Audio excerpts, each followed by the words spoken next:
Welcome in, everybody, episode 774 with the podcast that is Speaking America, the Outdoor Sports Podcast. It is Monday, October 2nd, 2023. People, I hope everybody's doing well.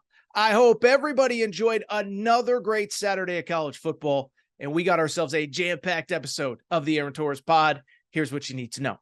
We could start pretty much anywhere. I'm going to start in a place that maybe a lot of other college sports pods, college football pods would not start. Kentucky beating down Florida. What does it mean for Mark Stoops and the Wildcats? I think you probably know, but more importantly, what does it mean for Billy Napier and the Gators? They are headed in the wrong direction in a hurry. From there, we'll take a quick break. We'll talk about that big game out on the West Coast. USC survives Colorado, but I think it's time to start ringing the warning bells about Lincoln Riley and that defense once again. How does Lincoln Riley always put himself in this situation? We'll wrap with the rest of the Saturday in college football. Georgia survives Auburn. Ole Miss LSU was a thriller. A&M looked really good against Arkansas. Michigan dominates. Notre Dame survives. A lot of ground to cover. Busy show. Fun show. All right. With that said, a lot of ground to cover. Busy Saturday. There is no more time to waste. So let's get to the topic of the day. And the topic of the day, bluntly, listen, I could start in a million different places, but what was interesting about Saturday, and we have one of these or two of these pretty much every year. You can almost call it almost upset Saturday, right? Georgia almost got upset at Auburn, but survived. USC almost got upset at Colorado, but survived. Notre Dame almost got upset at Duke, but survived.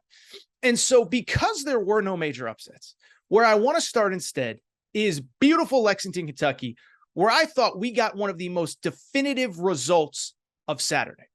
There, the Kentucky Wildcats came in as a 1-point favorite in the DraftKings Sportsbook. I will be blunt. I did pick Kentucky to win this game. I think on Friday's show, I said something like 27-17 or something like that. What I did not expect was a total butt kicking for the ages as Kentucky beats Florida 33-14. It wasn't that close. Kentucky better in essentially every way a football team can be.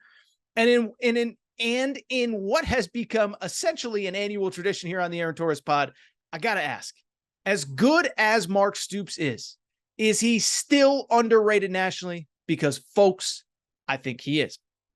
And what's interesting about this game, listen, I have done the Mark Stoops is underrated thing before, but it's always been kind of that feel-good, uplifting, surprising, upset type moment that we've talked about it. What was interesting about this one is a couple things. One, Kentucky was favored. It was only by a point at home. Didn't think it was enough. But two, this is a series that Kentucky has actually kind of dominated, even coming into Saturday. If you know the history, you know that Kentucky went forever without beating Florida. They said it on the broadcast. It was the longest single win streak one school had over another in, I believe it was FBS football. But over the last 5 years, Kentucky has swung this the other way. 2018, they go down and win at the Swamp. 2018, they go down and win at the Swamp. 2021, they win at home at Commonwealth Stadium, Kroger Field, whatever you want to call it. And then, of course, 2022, last year, they win in the Swamp again. And so it's not as though this is some stunning upset, and that's not how I want to frame it, because that's not it at all. Kentucky has been the better team in this series, and Kentucky, again, came in as a favorite. But I do think what stood out about this game, what made this one different, there was nothing fluky about it, no feel good, oh my goodness, here come the Kentucky. No, it was just a butt kicking of epic proportions, okay? I think the win a few years ago in 2018 at the Swamp, that was about history. That was about breaking history and breaking a streak. 2021 was about doing it in front of your home fans. Last year was about proving you could do it again. This year specifically in 2023, it was about simply proving that you have the better football program, and that's exactly what Kentucky did on Saturday. Listen, the reason I picked Kentucky, I said to myself last week, I said, I believe that Kentucky, they got more dudes that look like they should be playing at Florida than Florida does. And Florida kind of plays the way that Kentucky did on the way up under Mark Stoops, right? We all remember those games. We all remember those teams, low scoring, physical, try to keep the ball away from the other team.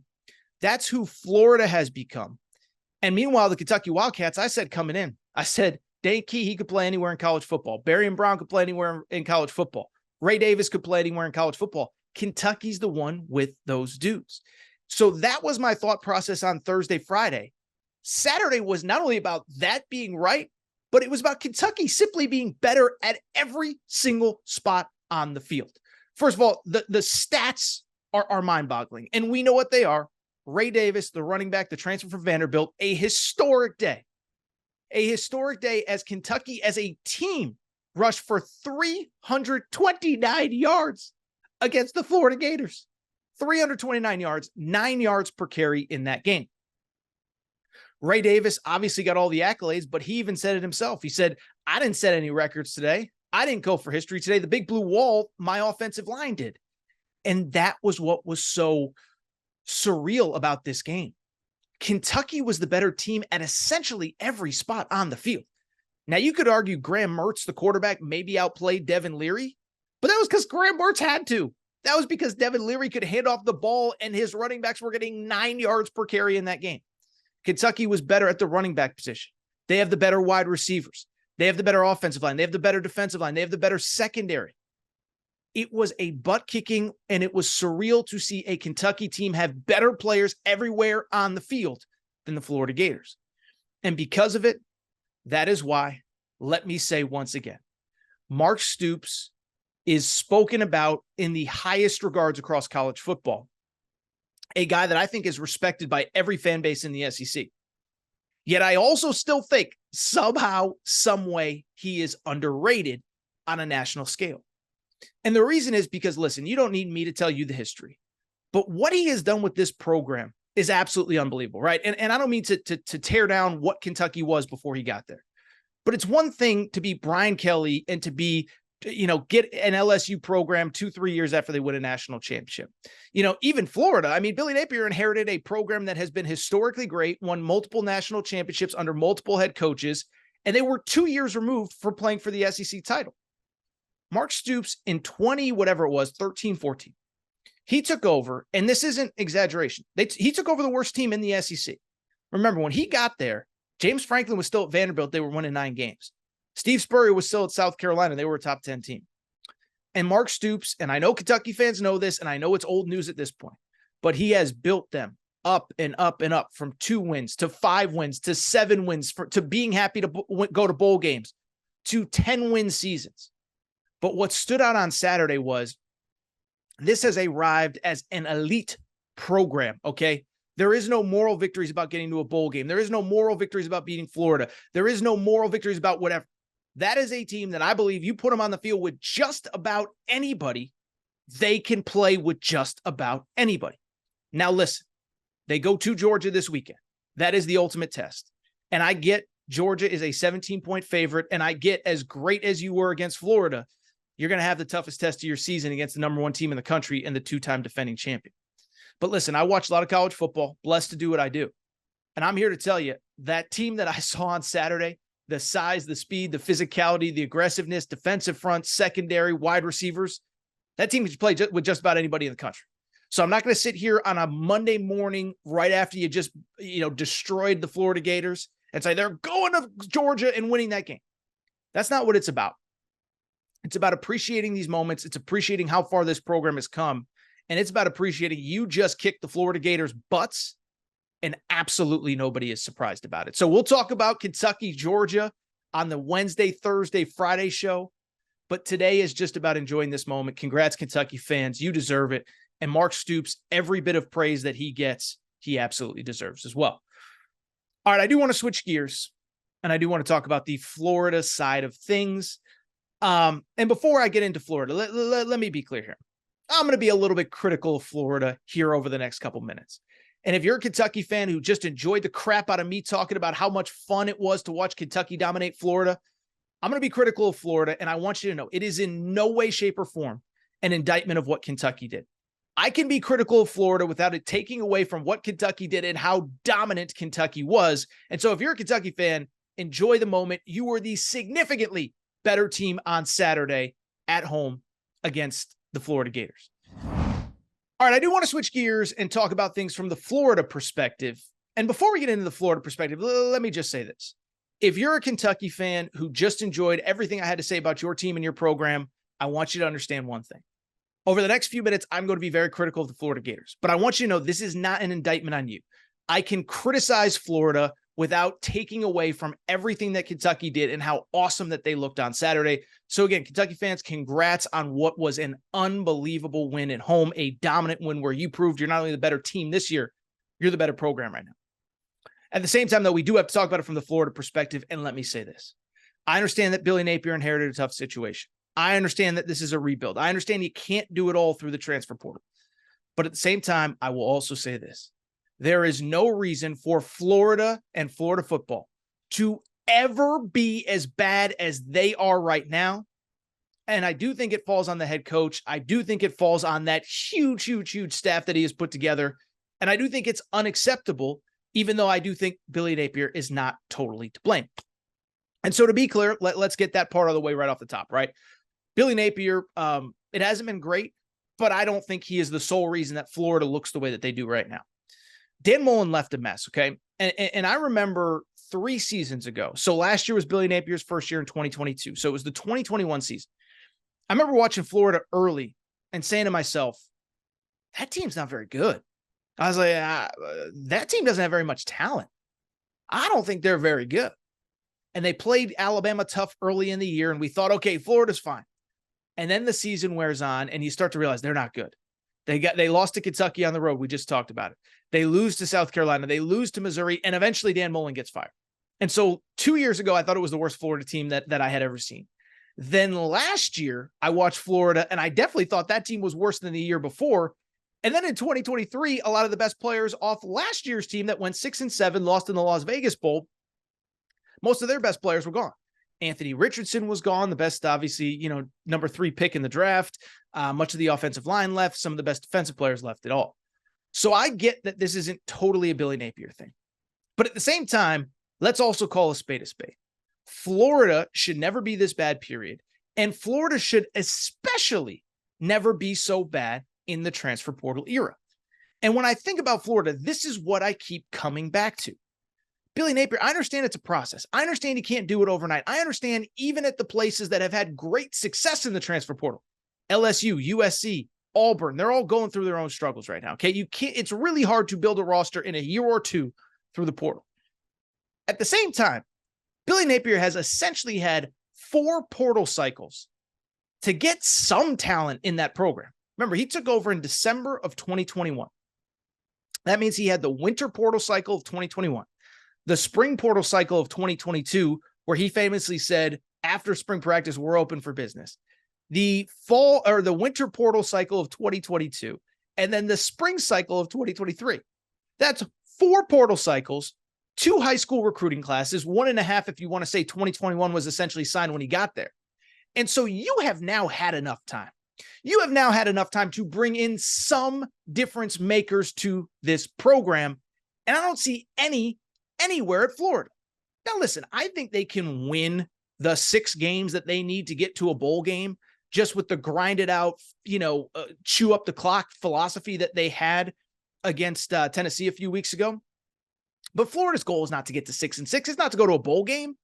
It is to compete at the highest level of this sport. And I just don't understand how this roster can be so bad.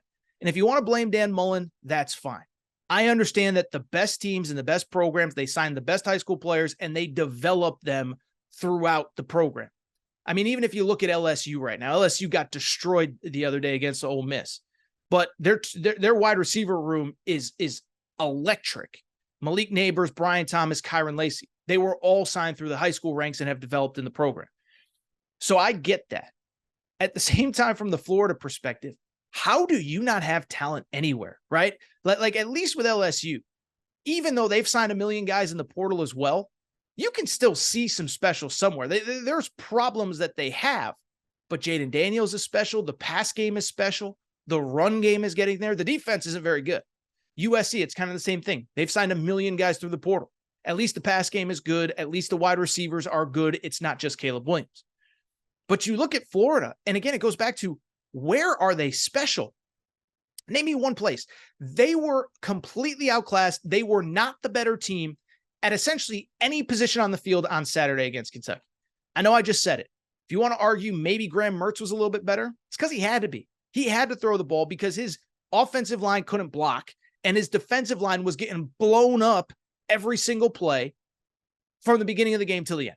When Kentucky averages 9 yards per carry against you, it means that you're not good enough on the defensive line, linebacker, or the secondary.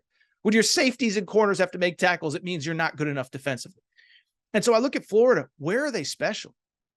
I think you can argue they have two pretty good running backs in Etienne and Montrell Johnson. But Graham Mertz is not in the, top 5 or 6 SEC quarterbacks. I think, Texas A&M has 2 better quarterbacks than Graham Mertz. Okay.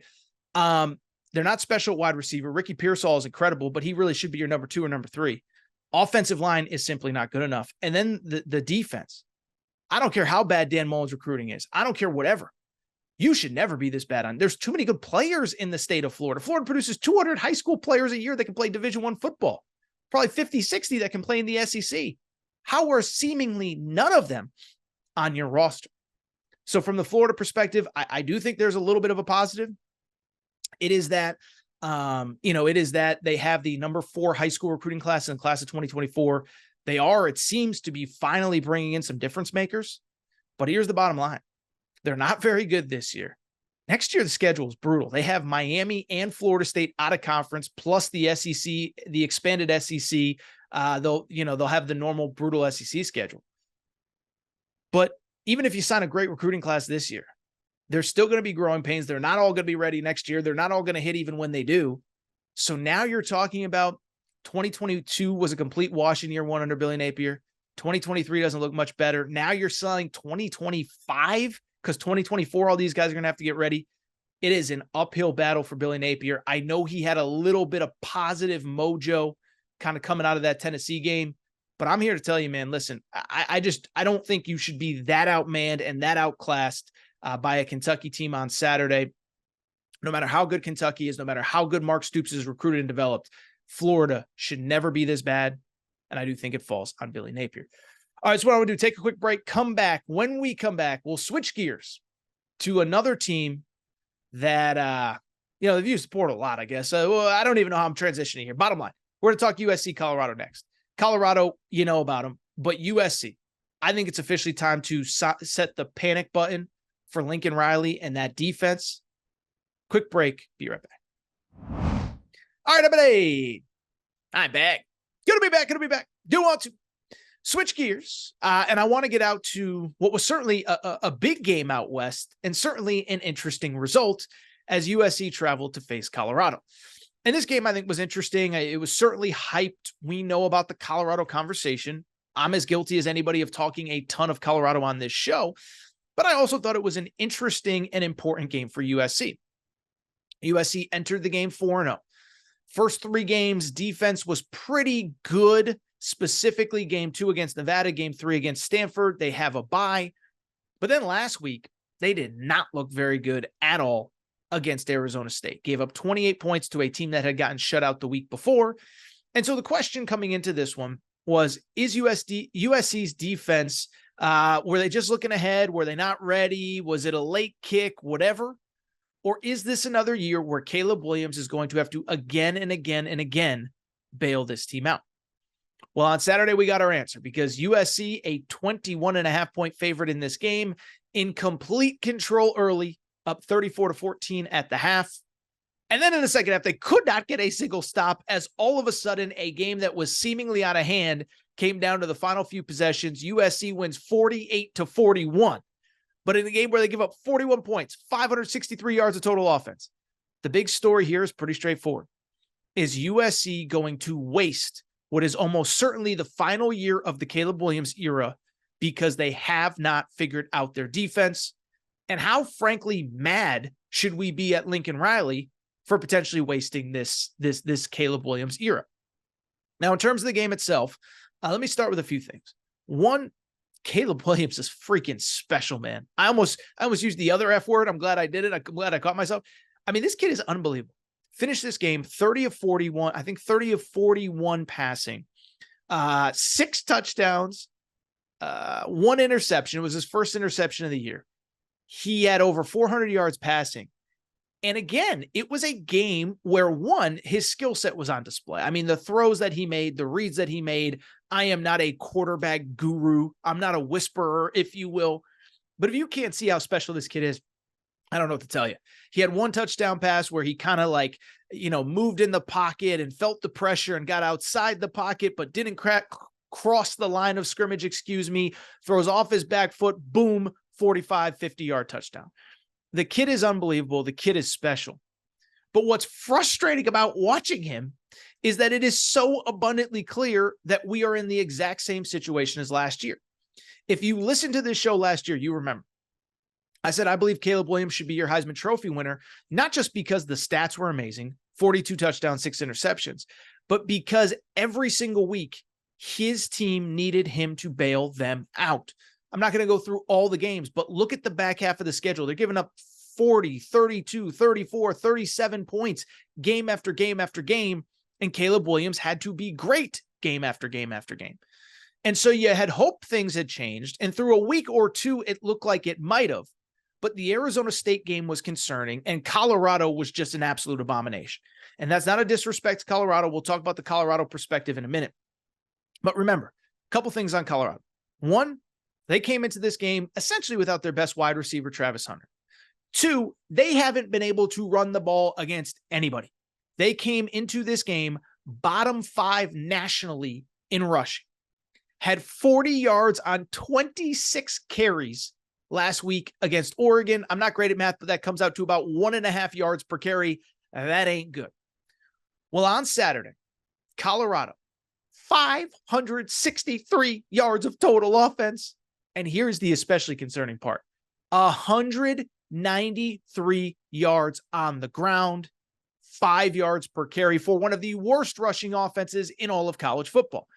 And so I bring that up because if you're a USC fan, you just have to be terrified that this is going to be a wasted year with a generational talent at quarterback. And I know some of you thinking, Torres, you're overreacting. They're 5-0. Who cares? Whatever. Well, one, you are 5-0, but the schedule is going to get so much tougher, okay? This is the easy part of the schedule right now, and USC essentially has had to escape 2 weeks in a row at Arizona State, at Colorado.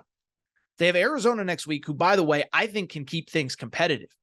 But then here is the schedule from there. Notre Dame on the road, Washington at home, Utah at home, Oregon on the road.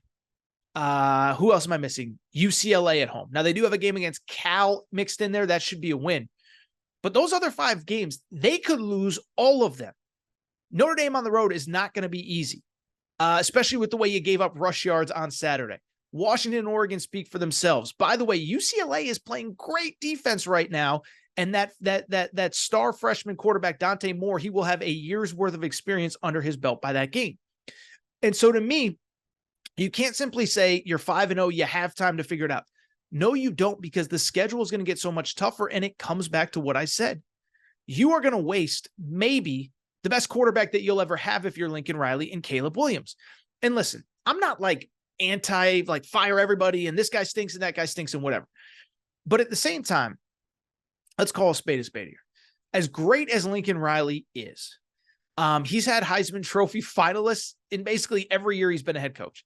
Baker Mayfield wins it. Kyler Murray wins it. Jalen Hurts is at the ceremony.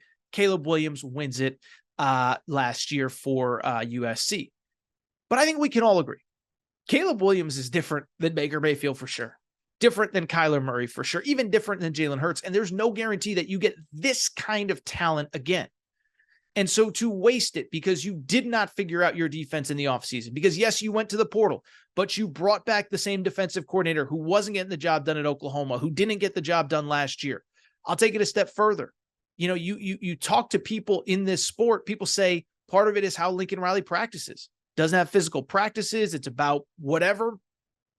And it's ultimately whatever the reason is, whether it's the scheme, whether it's the coach, whether it's how you practice, things have not changed. This is now what, year 6, year 7 for Lincoln Riley as a head coach. And every single year it feels like, is the quarterback, is the offense going to bail out the defense? And so I'm not going to go on and on. I do want to talk about Colorado, and then I want to get to the rest of a loaded, fun Saturday in college football. But like, I just can't sit here and think anything other than, my goodness, here we go again.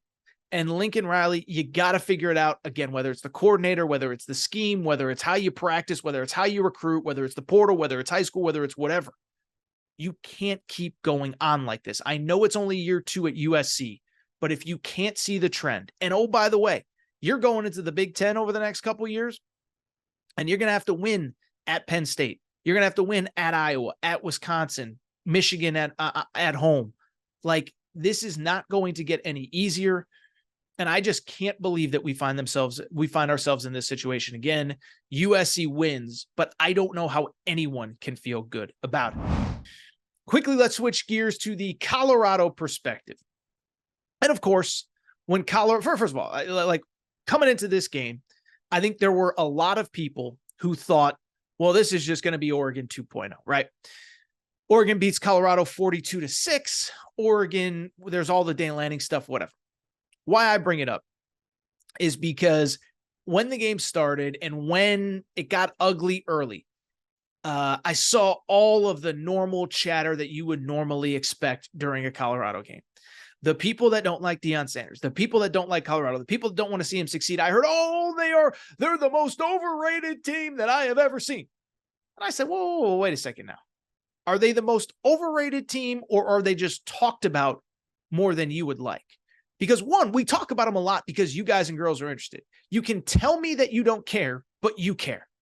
They are the most talked about, discussed program in college football right now, but they are not overrated. This was a team that was projected to win 3 games coming into this season. They started 3-0. They lost to a top 10 team on the road, and going into Saturday, they were so ahead of schedule. So I bring it up because, yes, Colorado lost, but coming out of this game, Deion Sanders said point blank, if you can't see that we are on the way up, then you have blinders on. I don't know what else to tell you. You're a hater. And I actually happen to agree with Deion Sanders here. Even though they lost, I think there are a ton of positives to come away from this game. First of all, let's start with just, again, the narrative about Colorado even coming into this game before the performance as they do. Listen, it was a game that late in the game, they could have won 48-41. But again, I'm going to keep repeating it because I think it's worth bearing. Stop telling me they're overrated. Stop telling me they're this. Stop telling me they're that. This was a team that was picked to go 3-9. They were picked, 11th in the Pac-12, and the over-under win total was 3.5 wins. Deion Sanders, Coach Prime, brought in 65, 70 new players because they were literally the worst team in major college football last year. Joel Klatt keeps talking about it on all these broadcasts. It's not just that they lost games. They were embarrassed. They got killed. They got destroyed. So the fact that they've gotten to 3 wins in the first 5 weeks of the season, that's 3 more. That's 2 more than they had last year, 3 times the number of wins. But more importantly, they are so far ahead of schedule. And so when I look at this team, it's hard not to be excited about the future because of the fact that they are already doing things that people said that they couldn't do. Said that they weren't going to beat TCU, they did. Said they weren't going to beat Nebraska, they did. Said that they weren't even going to be competitive against USC, they were. And yes, USC has problems on the defense, but it doesn't take away from the fact that this team's ahead of schedule. More importantly, I think there were a ton of positives that came out of Saturday. First of all, you fight. You're resilient. You fall down early. You don't back down. And this was in a game where you were as banged up and beat up as you have been all season, and frankly, as beat up as you may be all season going forward. Remember, there's no Travis Hunter. It's obvious. You shouldn't need me to tell you. Travis Hunter is their best player on offense and their best player on defense. Best player on offense besides Shedeur Sanders. Elite wide receiver that, as Deion Sanders has said multiple times, could be a first-round pick as a wide receiver. Problem is, he is the best cornerback probably in all of college football. And so I'm not saying they would have won if he had played. That's not what I'm doing. But he was hurt. Shiloh Sanders, who has been a very good safety for this team through 4 games, he was not available. And so to have all that happen against the best pass offense, maybe in college football, not named Washington, and to be in this game late is awesome. I'm not saying, and by the way, and Deion said this, and Shedeur said this after the game, There are no moral victories in college football. I'm not saying that everyone should pat themselves on the back and give themselves a high five because they almost beat USC. They came to win that game. But again, the goal was never to win the Pac-12 title this year. The goal was never to compete for a national championship this year. It is at USC. It is at Oregon. It is at Washington. That was never the goal at Colorado. Beyond that, and I think this is the especially important part, you got to see some of those young guys, and those young guys are ballers, okay? And this goes a lot back to what we talked about on Friday's show. We talked about all the kerfuffle, if you will, with Cormani McClain. The five-star freshman was not playing. Coach Prime was asked about it last week, and he basically said, the kid's not ready. He's not showing up on time. He's not prepared. He's not, we watch film of practice every day. We evaluate everyone every day, and he has not put himself in position to earn playing time. Well, whether it was because of injuries or whether it was because Colorado was down, he got thrown into the fire. So did Amarion Miller, the freshman. And what I love about Coach Prime doing it is this. I'm not saying that any player should be given playing time just because they have a five-star next to their name or they were a top 50 recruit or whatever. But at the same time, you know what this kind of reminded me of on Saturday? And I think this is a really interesting and important point to make. I think most people that follow me know I love college hoops. I cover it pretty extensively, okay? And when you talk about college hoops, it's such a one-and-done, freshman-driven sport. And there are really two ways to approach these high-profile freshmen. There's the old-school kind of Jay Wright, Roy Williams way, which is I'm going to put the five every single day, every single moment, every single game. I'm going to put the five best players on the floor that give me the best chance to win this specific game in this specific moment. And I don't care if you're a five-star. I don't care if you're a two-star, fifth-year senior. If you're helping me win right now, then you're playing. And if you're a five-star and you're not ready, I'm sorry, get your butt on the bench and stay there. I remember getting into a fight with Villanova fans years ago, because I said I would never send my son to play for Villanova if he was a one and done. And Villanova fans were like, what are we supposed to just put in whoever just because they're a five-star? No, but that's how Villanova operates. On the other side, and I know I'm rambling, but let me explain. It's all going to come full circle. You have the John Calipari, Kentucky, Duke side of things, where they recruit the best high school players. They recruit guys they know are going to be one and done. And what John Calipari has basically done for years is he has essentially said, I am going to bet on talent over the long term. I'm going to play my freshmen. I'm going to play my five stars, and I'm going to have to deal with mistakes and whatever, and lapses and mental lapses and whatever. I need them to get reps. I need them to work through their mistakes. And then by the time we get to March, those kids are going to be ready to go. And you can criticize Coach Cal about one national championship, whatever. But the resume speaks for itself, 4 Final Fours, 6, 7 Elite Eights at this point. But that's his philosophy. And so to bring it back to Colorado,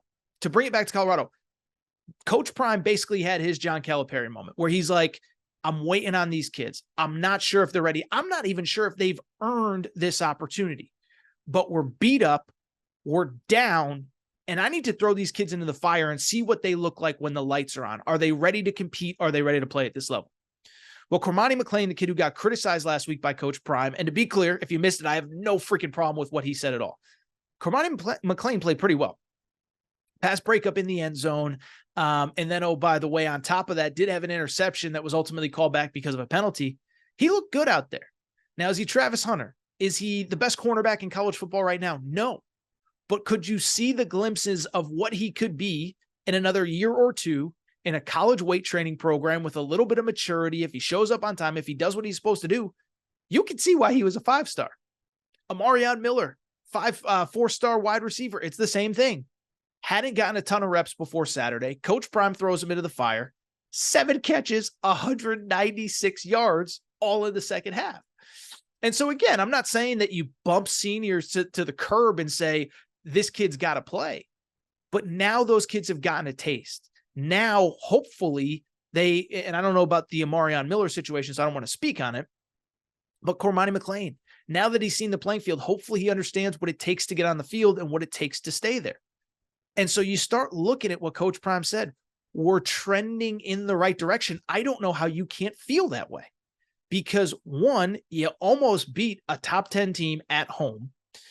Two, some of your younger guys got reps. You got 2 weeks until your bye week. You're going to get more healthy. And this is a growing, maturing process that we are seeing in front of our eyes. And so I can't wait to see how this thing evolves over the next couple of weeks. And I got a newsflash for you. If you think this is over, everyone's going to stop talking about them. No. Colorado plays probably the 2 worst teams in the Pac-12 this year, at Arizona State next week, Stanford at home the following week.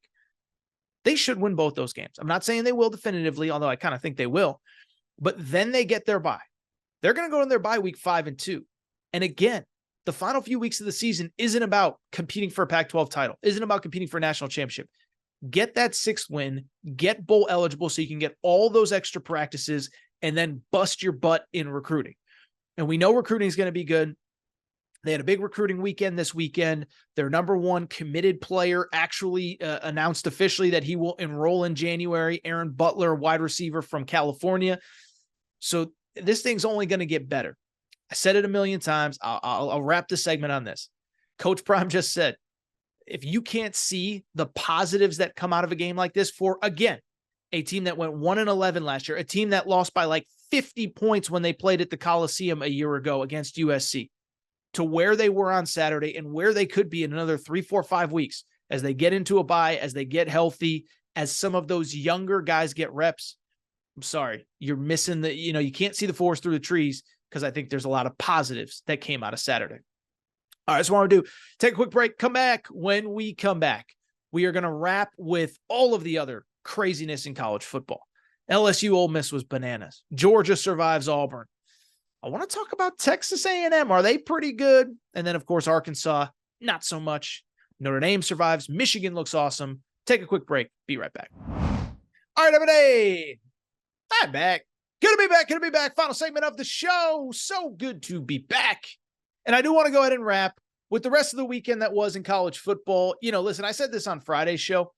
I really felt like this was the weekend we were going to learn a lot about a lot of these teams. And I really feel like we did, both in a positive way and a negative way. And so let's get to some of the other results from the weekend that was really just a fun, awesome Saturday of college football. Let's start. I think it's about time we talk about the number 1 team in the country, the Georgia Bulldogs.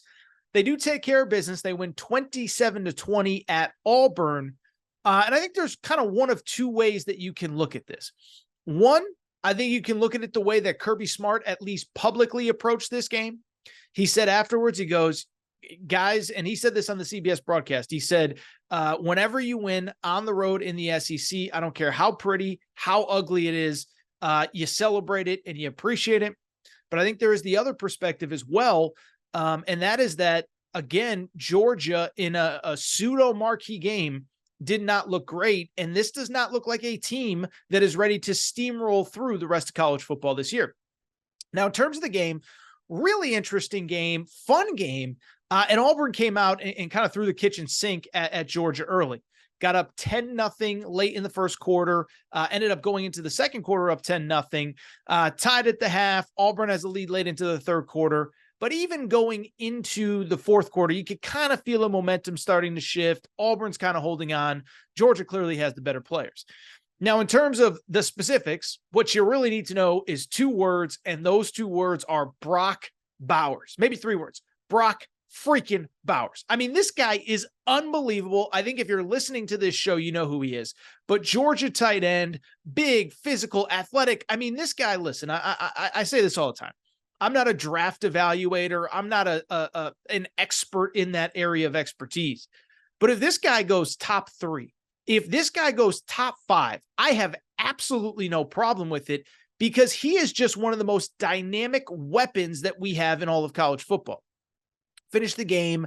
I want to make sure I get the stats right here. Finished this game with, I believe it was 8 catches for 107 yards. I could be mistaken on that. Let me double check here in real time. 8 catches, 157 yards, including the game-winning touchdown with under 4 minutes to go. Yet what was so crazy about it was that it was late in the game. Georgia was struggling with pretty much everything else. They kept going to this guy time after time after time, and every single time he delivered. I had a buddy text me. He said it was almost like Cooper Kupp that year that the Rams won the Super Bowl. It was like you always knew the ball was going to Cooper Kupp, and he still somehow got open, still somehow made plays, still somehow scored touchdowns. And that was Brock Bowers for Saturday at Auburn. Was phenomenal game-winning score. And he is just, again, one of the most gifted players in college football. But at the same time, I do think, whether you're a Georgia fan or not, it was, again, another, kind of just whatever effort from Georgia so far this season.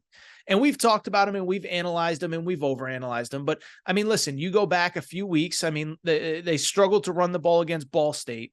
They trailed at the half against South Carolina, took care of business last week against UAB. And then this game, again, late in the third quarter, they were trailing. And so on the one hand, you could sit there and say, look, they're the two-time defending national champions. They kind of just look bored. And I think there is a degree of that to that, right? They're banged up, but they're still the best team in college football, probably the most talented team in college football. I think according to the 24/7 composite, they're actually the number 2 ranked, most talented team in college football. But I just bring it up because I do think there is an element of boredom to what they're doing. At the same time, I'll just tell you, I've watched this sport for way too long, and I know that when you start to see teams bored, you start to see teams, they fall down, they feel like they can always come back. Like at some point it comes back to catch up with them. Go through the list. I remember that great Matt Leinart, Reggie Bush USC team. They just always felt like they could come back. They end up losing to Vince Young in Texas. Miami Hurricanes always feel like they can come back. They lose to Maurice Clarett in Ohio State. I'm sure there are more recent contemporary examples, but I can't think of any of them off the top of my head. But you get into this routine where you've dominated for years, you expect to win close games, and at some point it does catch up with you.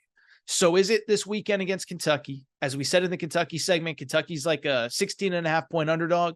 So maybe this is the game where throughout the week, people make the argument for Kentucky. Kirby Smart uses that us against the world mentality, and they take care of business against the Wildcats. But at some point, it's going to catch up with them. If it's not this weekend against Kentucky, maybe it's down the road. Missouri's playing well. They have to go to Tennessee. Ole Miss, the way that they move the football, I think Ole Miss potentially could be an upset potential team there. So if you're a Georgia team, like I said, if you're a Georgia fan, it's like Kirby Smart said. You celebrate an SEC road win, but you got to clean things up. We now know what the standard is in Athens. It's national championship or bust, especially in this year when college football is wide open. But credit Georgia for getting the win. Did not look great. From the Auburn perspective, there's not a ton to really take away from here. One, I really think, and it's not because he's been on this show, I really think Hugh Freeze is one of the best coaches in college football. And I think the fact that you can bounce back from an ugly loss at Texas A&M and be in the game late, be leading the number 1 team in the country, the Georgia Bulldogs, with whatever it was, 17 minutes to go in that game.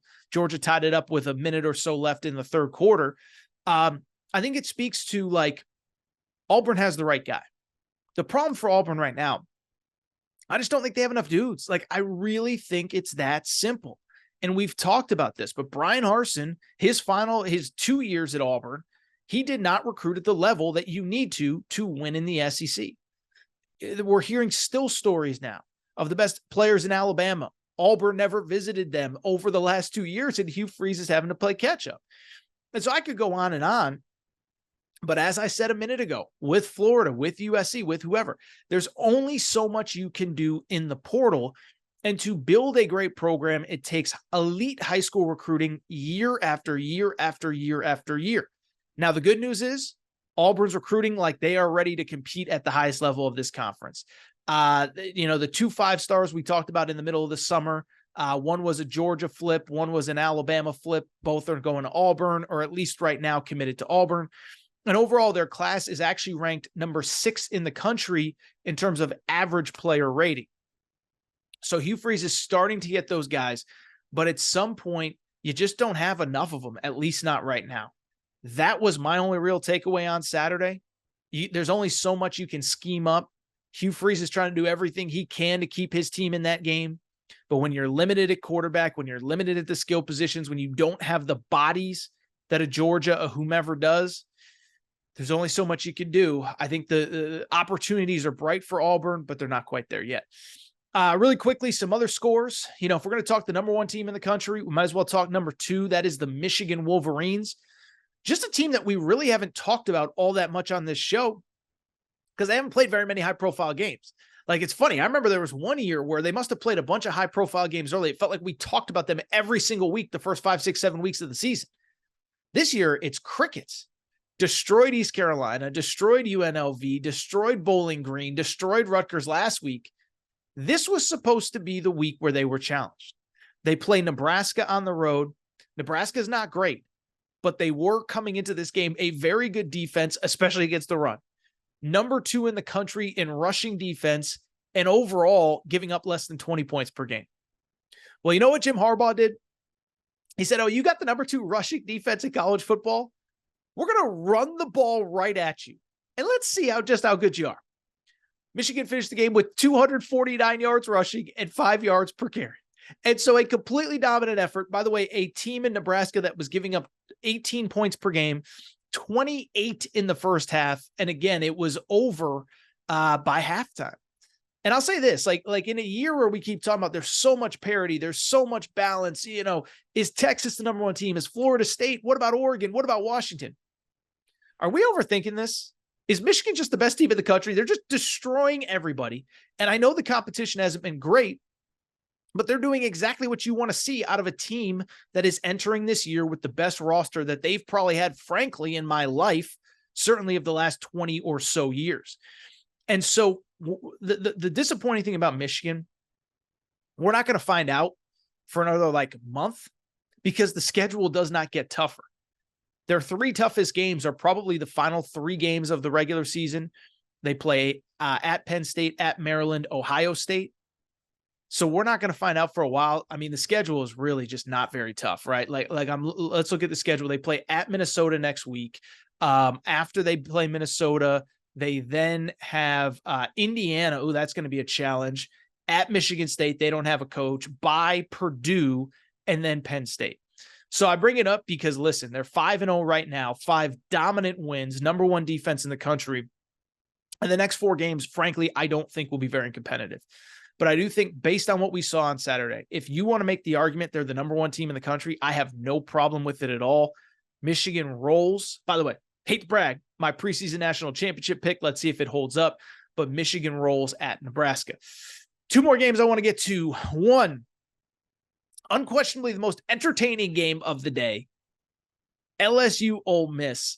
Final score, Ole Miss 55, LSU 49. Said it on Twitter, and I'll say it here.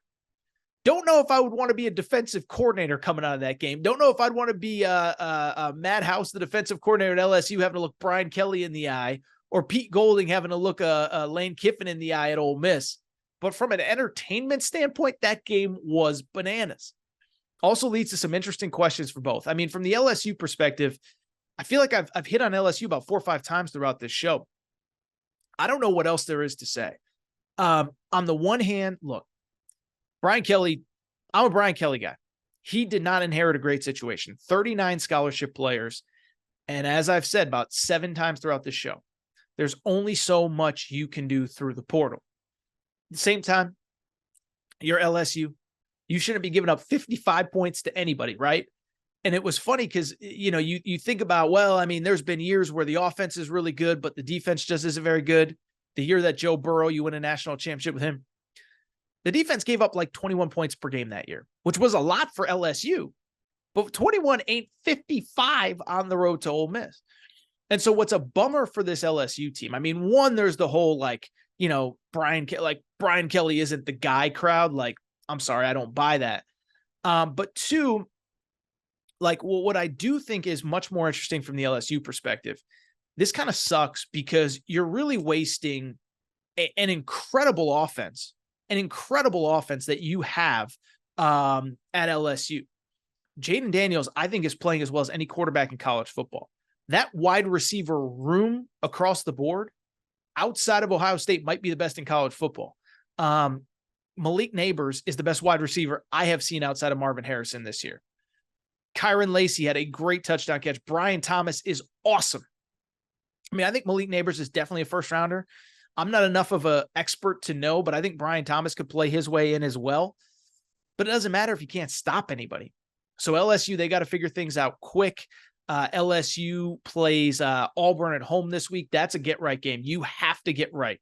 The defense has to step up. You have to make plays. That Auburn offense is not very good. LSU's got to take care of business. From the Ole Miss perspective, listen, I'll say this. Lane Kiffin kind of secretly needed that game. Like, I don't think a lot of people are talking about it, but there were starting to be some rumblings last week about, look at Lane Kiffin's record against teams that finish with 9 or better wins. Look at Lane Kiffin's record against top 25 opponents. It is not good. Now, to be fair, LSU might not be very good either. But when you look at Lane Kiffin, the wins that he's had the last couple of years, a lot of bad teams.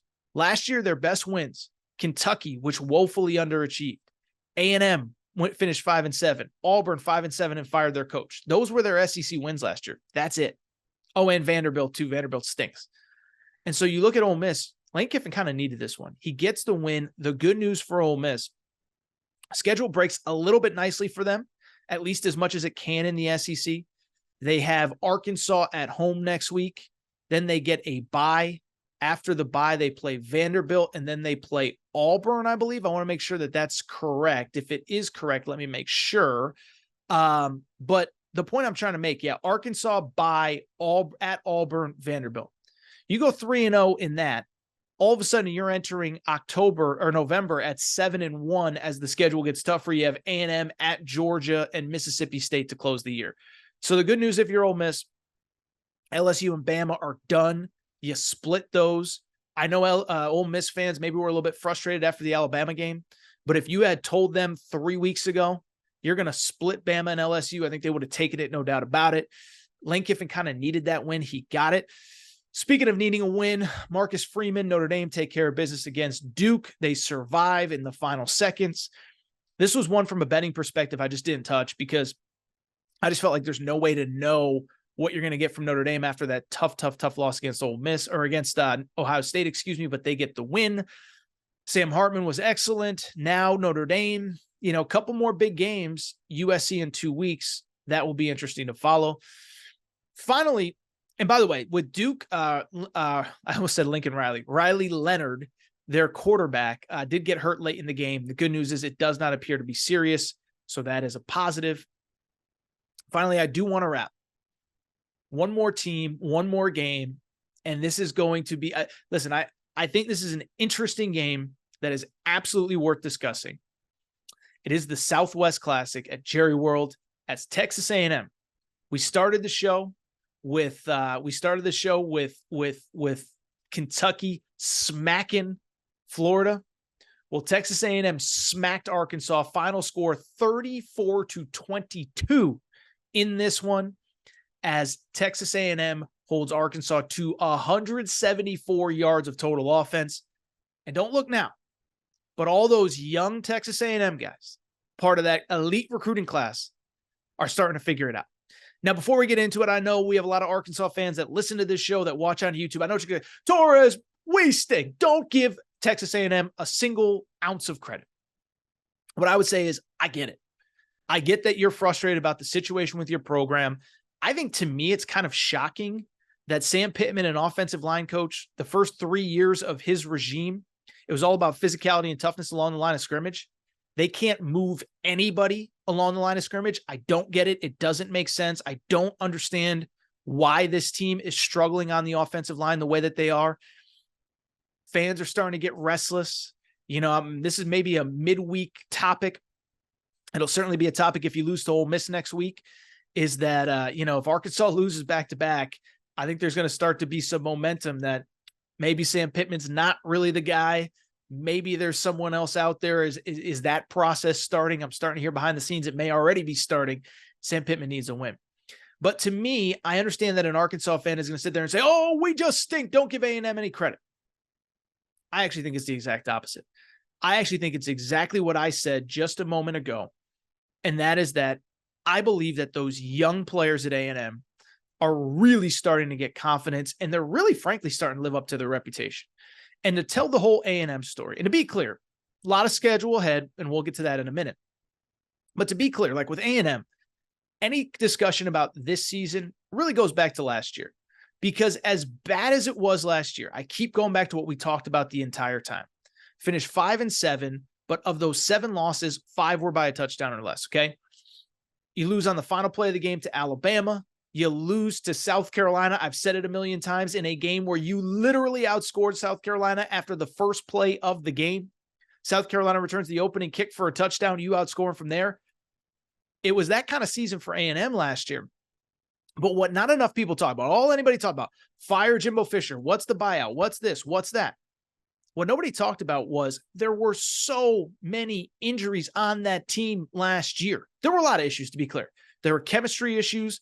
Jimbo Fisher probably shouldn't have been calling plays and trying to do everything else, but there were also a million injuries. And what ended up happening was all of those young guys that were true freshmen that probably shouldn't have been playing, that should have been depth pieces, they got thrown into the fire, and they were really inexperienced, and they had to learn on the fly. And now what you're seeing is a team with young guys that seemingly is getting more confidence every week. And I know they lost to Miami, but since then, destroyed Monroe, destroyed Auburn, destroyed Arkansas, okay? And when I look at Saturday specifically, look at who those contributors were. Leading rusher, Le'Veon Moss, part of that 2022 recruiting class. Evan Stewart, touchdown catch, leaves the game with injury. Hopefully he's fine, but he was a key part of that class. On the defense, Bryce Anderson, second leading tackler, part of that class. Walter Nolan was one of maybe the number 1 player in the entire 2022 recruiting class outside of Travis Hunter. He was all over the field yesterday. He was unblockable. I'm just trying to go off the top of my head, guys that stood out from that game. LT Overton played really well. You look at some of these other guys that were dominant in that game. Jared Kerr was one of the lower rated recruits in that class. He was awesome. Who's the guy that I'm missing? I'm blanking on one guy here off the top of my head. Who was the guy that stood out? He did something. Jacoby Matthews is all over the field constantly as a defensive back. So I'm rambling. I don't want to overdo this, but I think the point remains. This is a team that, again, is young, but is getting talent. And I think what's obvious watching them, they are getting more and more confidence every single week as this thing goes on. And what I would be worried about if I was the rest of the SEC, first of all, dominant up front in the trenches. Dominant up front in the trenches, 15 tackles for loss, 7 sacks in this game. Now, not all of them were from that 2022 recruiting class, but dominant in the trenches and gaining confidence every week. The worst thing you want if you're an opponent is a team that is not only talented, but getting confidence. I remember Louis Riddick talked about this with Texas A&M in their opener against New Mexico. He said these guys they've always been good, but they're playing so much faster, so much more confident. We're going to find out this weekend against Alabama. Texas A&M hosts Alabama this coming weekend. But I'm here to tell you, man, I think this team is starting to figure it out. They take care of Alabama.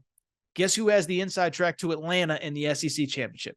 Not saying they beat Bama, not saying it's happening. But you look at how they match up against Bama at home. The veteran quarterback defensive front is filthy.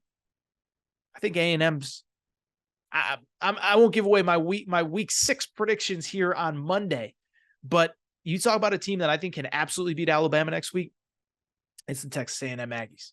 Arkansas fans, if you're still listening, by the way, we will probably talk about Sam Pittman at some point this week because I don't think it's going good for the old Pitt boss. All right, I think it's time for me to get out of here.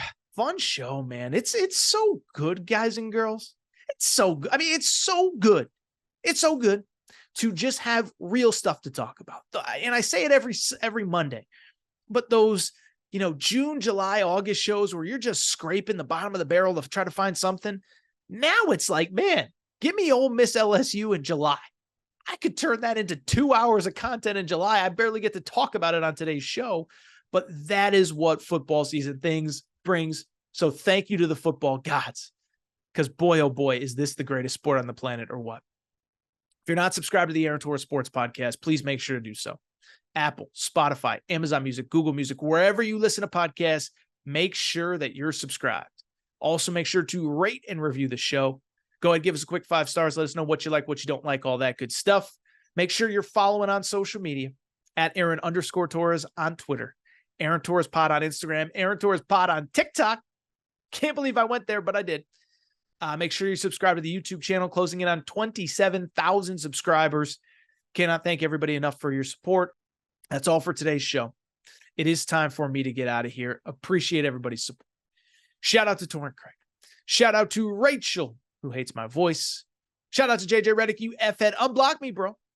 I'll be back on Wednesday. New episode. Aaron Torres Pod.